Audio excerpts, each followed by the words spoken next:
Well, good morning. Happy Sunday. It's Buddha in your landfill or Zen Lot. And hope you're up. I know you're out there. I know I'm talking to you. But, because when I go to my computer after this, I say, wow, there were some people looked at it. So, good morning. So let's take a look at where we were yesterday. And then we'll kick the can down the road a little bit. And yesterday we were looking at the difference between a submarine crew and a surface ship crew, if you recall. And a submarine crew, and I can speak from experience, is like a tribe in which the identity, the core heartfelt feeling is one for all for one. Because a submariner is qualified and earns the coveted dolphins because he learns every system in the crew, in the submarine. So no matter where he is in the submarine, he has the knowledge of the whole submarine in himself. So he knows what to do if there's a problem. So everyone depends on everyone else equally. Surface ship is a hierarchy in which everybody lives in a skill compartment and you don't know what the other compartments are doing or what their skill is. And everyone is in a pyramidical hierarchy relationship to the captain. So the captain is the center.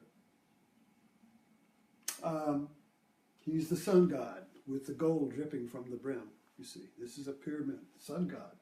And gold and grace and power drips down through the categories of the pyramid, like water coming down a mountain.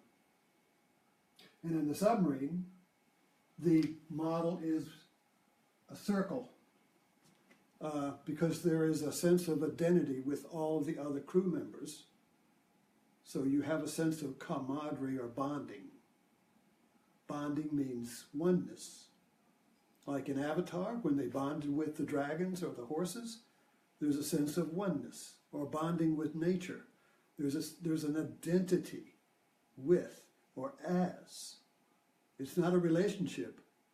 See, now then, getting back to Avatar for a minute, when Jake Sully is taught how to ride the horse and the dragon, forgot what the horse is called in Pandora, he's not in relationship with it, like, I'm going to control you with the reins, and like we do in a horse.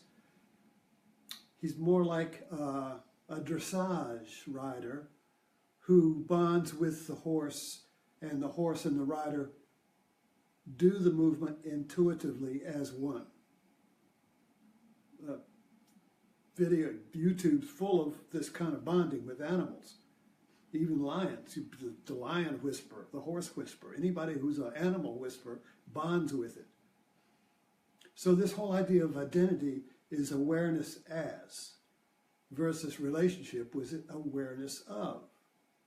So on the surface ship, everyone is aware of the other compartments and but nobody bonds with, individuals can, but there's no bonding with the whole crew. And therefore, they have to have a master at arms to make sure everybody stays in line. I remember when I was in the submarines and I was going to a school, so they flew me off the submarine. This was at sea. And so the helicopter came over and lifted me up, just like in the movies, whoop, and took me over and dropped me on the carrier. And then I had to spend the night on the carrier. And then the next morning, I flew off to, I forgot where New London, I think, where I was going to become a movie operator. And but anyway, I remember my first impression on the carrier was that these guys with these MA signs, these master at arms things. So they were the policemen, and they walked around and they would write you up if your shoes weren't shined, or if your shirt was tucked out, or you didn't have your hat on right, or whatever. Not that was on submarines. Nothing. You didn't have everybody had dungarees or whatever, but there were no fashion, uniform regulations and everything. So anyway, I was really struck by the fact that in order to keep this structure in order, you have to have police. But you don't have any police in the tribe because everyone is identified with the tribe, so there are no rebels. I mean, there's no reason to break out, to break the law, because you are the law. So on a submarine, in that system, you are the law. And in this system here, you are controlled. You have to obey the law. There's a big difference. And I think I just had thought, when Jesus, some of the few teachings of Jesus that filter through my mind, one of them came to say, I came to fulfill the law. Well, fulfilling the law is when you are the law, but you automatically do the law. You don't have to be told to do the law. You don't need to be punished or praised or teased to do the law. You are the law. You just do it automatically. Big difference, you see, between obeying the law. See, when you obey the law, that means that the law is imposed.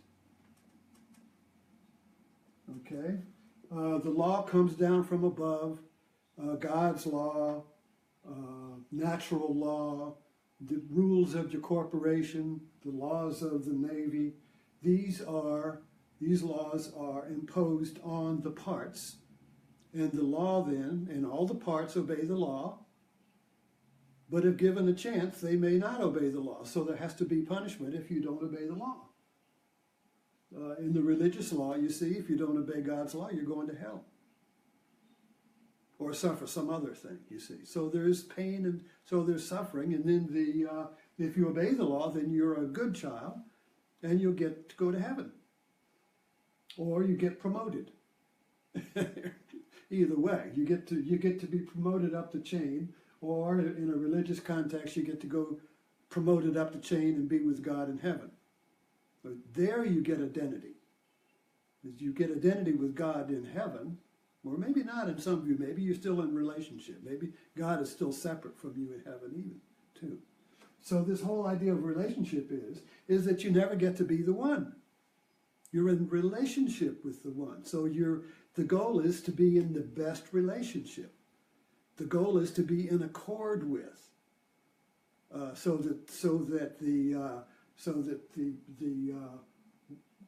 that you're not going to be punished, which means being out of accord with. You see. So the whole goal is to be in alignment with the system. But the question is the system natural? Is this a life system? Or is this a human system? You see, that is imposed on human society in order to organize it and make it function, you see. So all right, let's pick this up here. I'm going to drop this down, and we're going to go dig a little deeper into this kitty litter here. We're looking at the question of identity versus relationship. Identity versus relationship.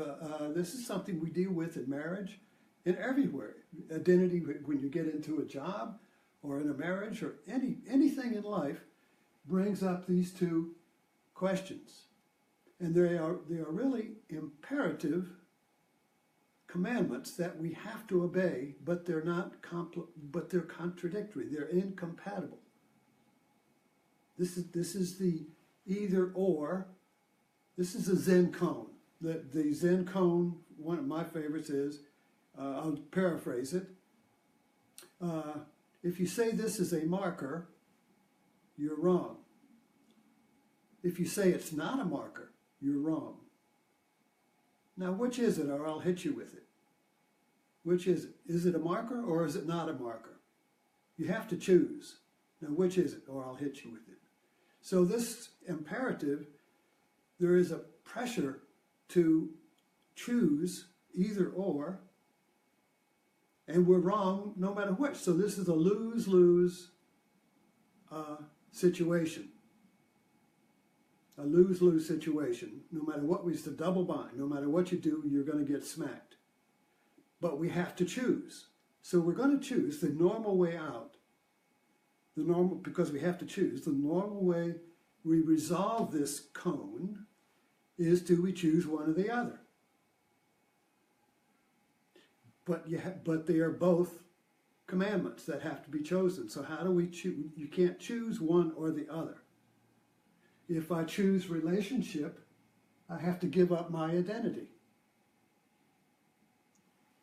In marriage, the way this is solved is that in order to be one with the relationship, one side usually gives in to the other and lets the other be the one. Most marriages just swap back and forth. The wife is the one maybe in matters of the house or something, and the husband is the one maybe in matters of foreign policy, where we're going to go. But they swap back and forth. But when they get into an area of contest, you see, then you have a fight. Who's the one, you see? So and they keep fighting until one gives in to the other, or one leaves, or one hits the other. There's no way out, you see. Either one gives up. Okay, I'll do it. Okay, honey, I'll be good. You know, that either one gives up, or one keeps fighting to smack down the other, or one leaves the relationship. Is there a middle way? Is there another choice? That's what we're interested in. But I want us to see that these are incompatible imperatives, and they are based in two ways of being aware of the world. Now, we all experience this, we all know this, but we don't get it mapped out so we can understand it. Aware identity requires awareness as the other. We call that empathy, or being in the shoes of the other, or seeing the situation from the other side. You know, that's kind of like the way we express that. So aware as the other is identity.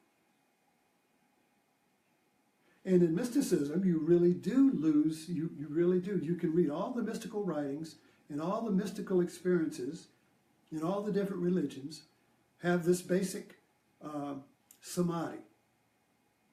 And this basic samadhi is you lose the sense of boundaries around yourself, and you are the wind, and you are the birds flying around, and you are the crickets, and you are the noise of the car. And you are everything, you are aware as everything, yet you still have a center. You're not psychotic. In other words, you still have a view, but there are no boundaries to you. And that's samadhi. That is a union consciousness, you see. That is identity consciousness. You're not, but so the other way of being aware of reality, which in our culture is the dominant way, is the objective way where I am aware of the other. You see the difference here. Aware as the other, which can happen in a moment of epiphany or satori or love, you see. Suddenly, boom, you see the world as the other. And there are no boundaries between you and the other. This is romantic love, by the way. When people fall in love, they fall into this aware as the other. So each is aware of the other as themselves. And of course, it can't hold because this other awareness comes back in. Aware of the other. Now that I'm aware of the other, and suddenly this goddess has warts, or this prince has dirty socks. You see, so I'm aware of the other, and I go, ooh. imperfect. Whereas before he was perfect. Oh, you can do no wrong, you see. A god or a goddess, you see, and suddenly they become human. Oh my God, what did I do? So this aware of the other separates me out from the other, and now I'm an I, and the other is an it. And the Bible describes this as the fall. In the Garden of Eden, you are aware as the other. This is Pandora. I'm aware of the reality as myself. There is no boundary, no discrimination, no segregation. Everything is me in that sense. I am the, Jesus stated this, I and the Father, I and the Father are one. That is awareness as the other. And the Father is the whole deal. You see, the Father is not some guy in the sky. The God is the whole, without a second. So this awareness here says, I am the whole without a second. There is no other. You see, this is unity consciousness. So this is our awareness. When you go to a movie, I say this quite often, or read a book. When you pick up the book and find it, when you go to the bookstore and you look for the book, well, there it is. That's aware of the other. You aware of the book. I and the book. Then you open the book and you lose this awareness, and now you are aware as the book, the story. And we're in the story as a dream. It's like we go into this story.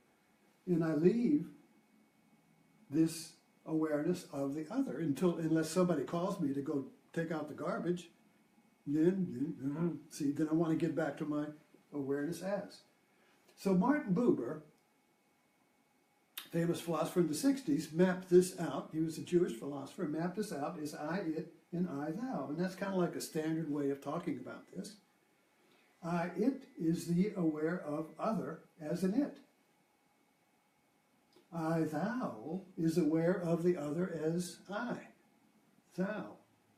That's unity consciousness, aware of other as the other, or aware of the other as it. And the problem is that both are valid, both are commandments, but you can't do both at the same time. A therapist might say, when I'm with a client, and I've read this where a therapist did say this, they mapped it out. So you are aware of the client through your psychological lenses, and you're seeing the categories of neurosis or whatever the things are, and you see them through that analytical. The therapist views the client as an it, and they're trying to fit him into the different pathologies and figure out what to do with him as an it. And then suddenly the therapist knows the client from the inside, subjectively, as a suffering human being. That's compassion. So I suddenly feel the other person as myself. That's compassion. It is empirical science. You're an it, and I'm going to fix you. So, which is primary? Here's the dilemma. In our culture, this awareness of it, of the other, became the dominant awareness because it's the scientific method and it's successful. It creates the civilization we're living in. Our civilization, modern Western civilization, is based on the awareness of it's. Everything is an it, and I can fix it, control it, make some new its. The problem is even I become an it.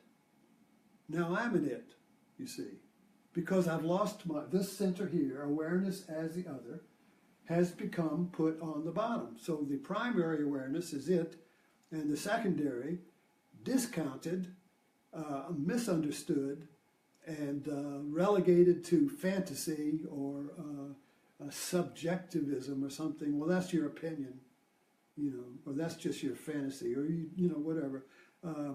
This has been put on the bottom.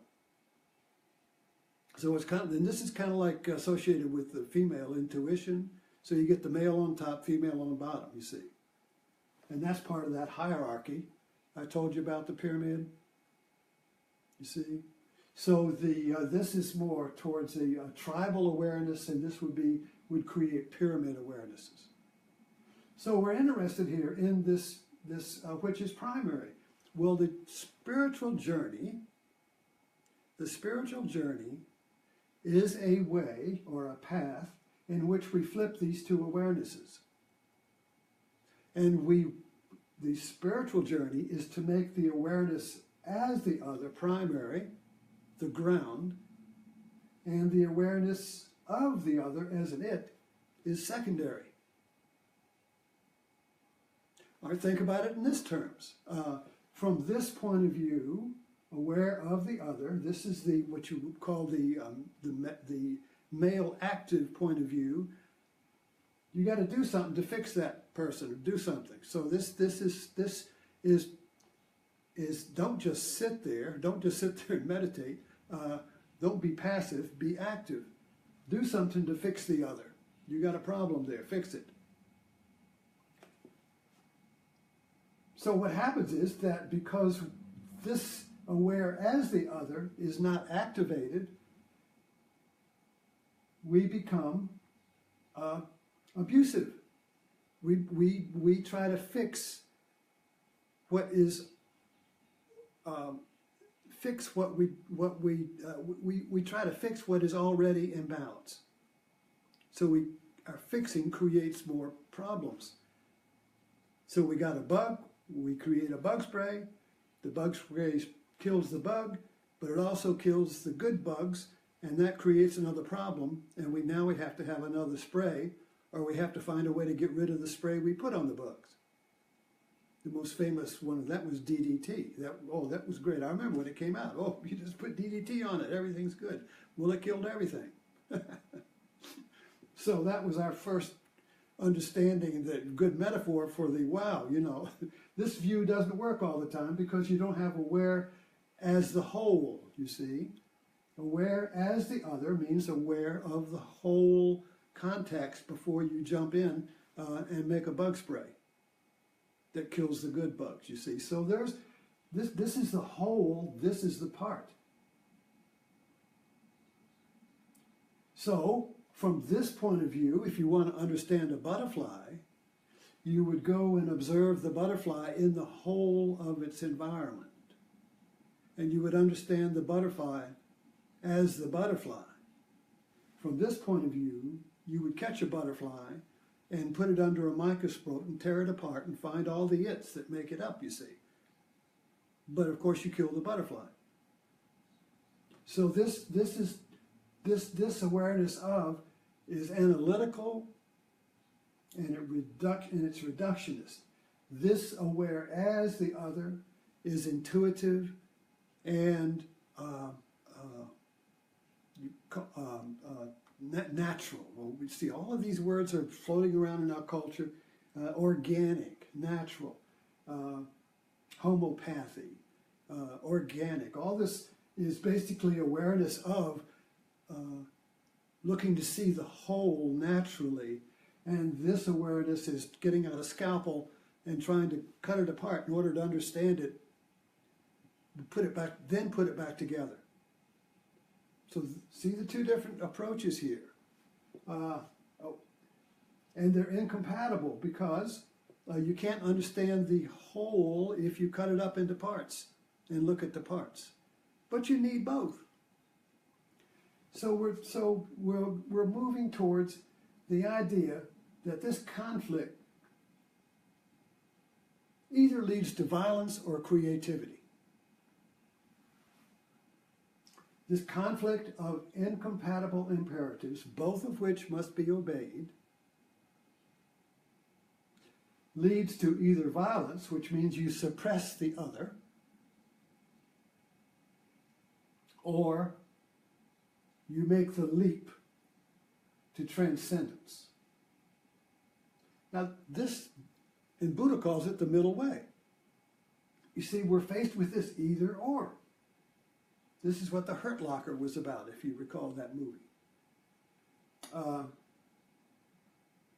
We face this conflict because when these two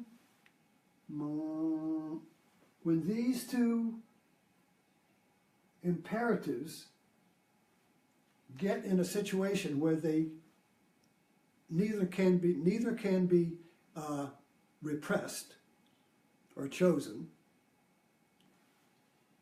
you get the experience of stress or oscillation or panic.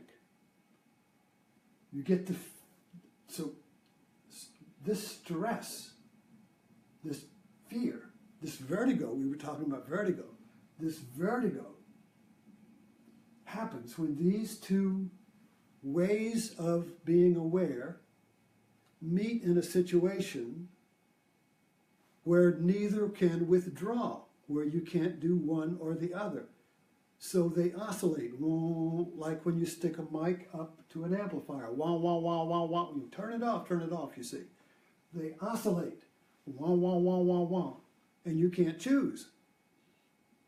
You can't choose because it's like two tomcats who get in a conflict, and unless one withdraws, they're going to, at some point, leap at each other with an indescribable fury. You see. And we've all seen a tomcat fight. Usually it doesn't get to that because one will blink and slink away, having lost the center. So it slinks away guilty, shamed, because it lost the center. And the other tomcat gets to be the one. But if they're equal, at some point they're just going to leap at each other in indescribable fury. So that's the outcome of these two. Either one quits. This is when they're meeting in double binding situations where there's a lose-lose. Either one's going to quit and bow to the other. But that doesn't finish, see, because if one bows to the other, they give up their identity. So there's a loss of self there. So that creates a resentment that builds up to force another conflict. So you get this, when one is repressed, it doesn't solve, it doesn't make a permanent utopia. It just creates the situation where it's going to happen again and again and again and again. So it's kind of like skipping a rock on the water. This conflict will skip through one's life, skipping like that and then each time in the hope that they'll be able to resolve the enigma of how to have both your cake and eat it too. You see? This is a favorite metaphor. How you want your cake and eat it too. That means you want to have an identity and relationship too. How can you be me in a relationship where you become one with the relationship and still be me? That's having your cake and eating it too. So it's a paradox. It's a Zen cone. And it exists in order for us to discover the futility in violence. After we try the violent or conflict resolution, which means either repressing the other person or repressing myself. You see the choice there? Either I make the other person bow to me, or I bow to the other in order to let there be one. We have to watch this in our everyday life in order to understand it. You have to see it happening. You have to follow it as it happens. So when we discover that either surrendering to the other or making the other surrender to me just creates karma and kicks it down the road, when we see that, when we see there is no win-win here, no win-lose, there's only lose-lose, there's a turning point, there's a shift, and we turn towards the middle way. And that's why the Zen is the middle way, or Buddhism was called the middle way. No, very few of us understand it. I don't understand it. But we could say the middle way is the way of transcendence. Or, another word for transcendence, because even that doesn't make much sense. Transcendence to what, you see? We could call it the way of creativity. Or the way of love. So in creativity, you're going to create a new being. You're going to create a new single idea that is you, that includes both the other in you as one. Yet at the same time, you're still you. And this is a discovery. There is no path to it. There is no manual. There is no law. There is no method. There is nothing that will get you to this leap of transcendence, or the leap that creates yourself as love. Or, getting back to where we started, the law. Now, when Jesus said, I came to fulfill the law, if the law is unity, then to fulfill the law of unity means that you have to become love. You have to become the law. Not out of force or promise of reward, but as a leap, a spontaneous leap, where you give up the duality and the conflict of this previous way of looking at the world in terms of either or, which is the world of choice and will. Okay, so in this world here, where it's going to be either one or the other, suppress the one in order to have this, suppress this in order to have that, we believe that we have to choose one. But there is no choice here, because both choices are painful. Both choices are wrong.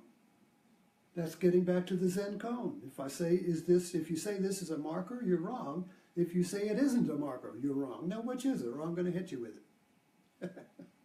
You see, you can't choose.